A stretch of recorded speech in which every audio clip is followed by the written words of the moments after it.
শিশুদের অসাম্প্রদায়িক, বিজ্ঞান মনস্ক ও মানবিক বোধ সম্পন্ন মানুষ হিসেবে গড়ে তোলার প্রত্যয় নিয়ে ৭৩ বছরে পা রাখল দেশের প্রাচীনতম শিশু কিশোর সংগঠন খেলাঘর আসর।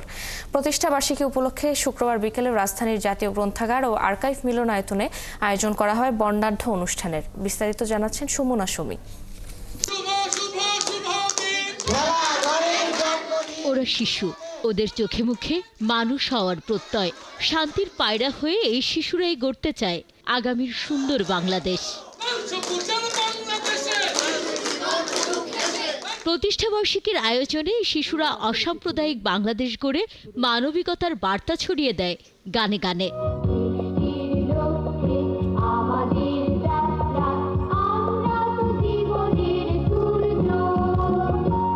অনুষ্ঠানে অতিথিরা বলেন, আগামী প্রজন্মকে বিজ্ঞান মনস্ক করে গড়ে তোলার পাশাপাশি সচেতন এবং দেশপ্রেমে উদ্বুদ্ধ করা ভীষণ জরুরি। খেলাঘর সেই চেতনায় কাজ করে চলেছে।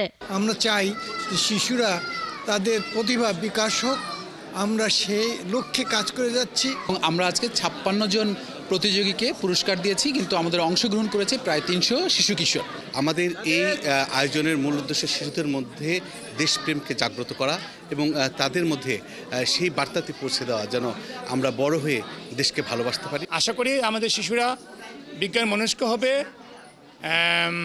এবং অসাম্প্রদায়িক চেতনায় বড় হবে। এই সমস্ত ইস্যু যেন আমাদের প্রত্যেকটা শিশু কিশোরের মাধ্যমে আমরা যেন এই বীজটা বপন করতে পারি খেলাঘরের মাধ্যমে। শিশু কিশোরদের আবৃত্তি, নৃত্য ও গান পরিবেশনার মাধ্যমে মুখর ছিল প্রতিষ্ঠাবার্ষিকীর আয়োজন। আমি খেলাঘর করি এবং আমার খেলাঘর খুব ভালো লাগে। আমি দেশকে খুব ভালোবাসি, খেলাঘর আমাকে এইটাই শেখালো। আমি খেলাঘরকে খুবই ভালোবাসি, আমি খেলাঘরের প্রতি আসলে অনেক কৃতজ্ঞ। আমরা আমাদের দৈনন্দিন জীবনে পরীক্ষার উপরে এত প্রেশারাইজ হয়ে গেছি, তার সাথে যে খেলাঘর আমাদের শিশুদের জন্য এত সুন্দর একটি অনুষ্ঠান আয়োজন করে প্রত্যেক বছর প্রত্যেকবার, এটি আসলে আমাদের শিশুদের জন্য খুবই উপযোগী। এই উৎসব শুধু একটি উৎসব নয়, এটি আমাদের উন্নত জীবন গড়ার একটি প্রথম ধাপ। ১৯৫২ সালে যাত্রা শুরু করেছিল জাতীয় শিশু সংগঠন খেলাঘর।